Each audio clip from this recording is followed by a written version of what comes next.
if I don't get a job, then obviously I'll still need you guys' money, because not then I'm just be screwed. But Okay. you know, right now is a bit of a.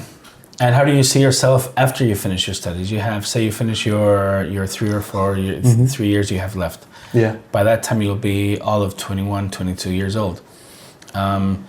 Obviously, the leap after that is to find a job, which you probably will start doing before that, right? Yeah. Because you have your end of your projects and your internships and all that.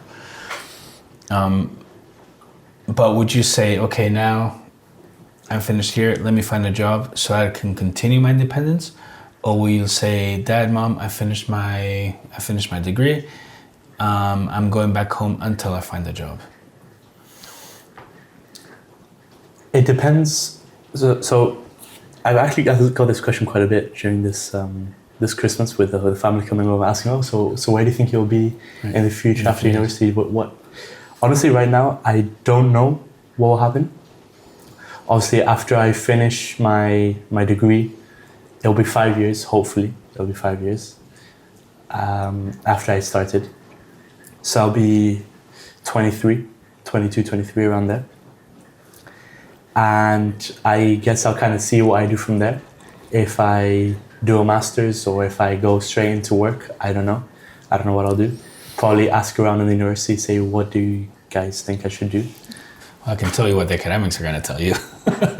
Do your master's and then your doctorate. No, but the thing, because you have to think, a lot of my teachers aren't doctors. Most of them aren't doctors. And a lot of them have worked in the field and are kind of then just turned into lecturers. Right. And a lot of them do say it's good to get some work experience. But I don't know, maybe they say, I think it would be beneficial for you to get a master's.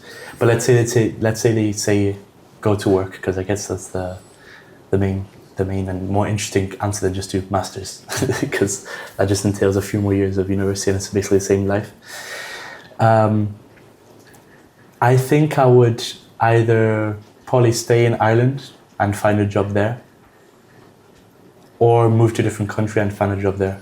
All right, so your immediate plans aren't to come here and ask for asylum while you find a job? I would only do that if I see after a few months I really haven't found anything and I'm really up the creek. Right. Then I probably would be like, guys, could I move in with you? Like get maybe a part-time job here, and then while I'm applying to other places, or I don't know. It also depends, maybe because obviously I would be staying in Parchment Square, I guess. So maybe I would have to move back here because I wouldn't have an apartment there. So it all depends. But initially you say, okay, now I'm independent, I'll stay independent rather than go back to my parents. Yeah, probably, because I feel like it's a lot easier that way, because I would be open to moving basically anywhere in the world.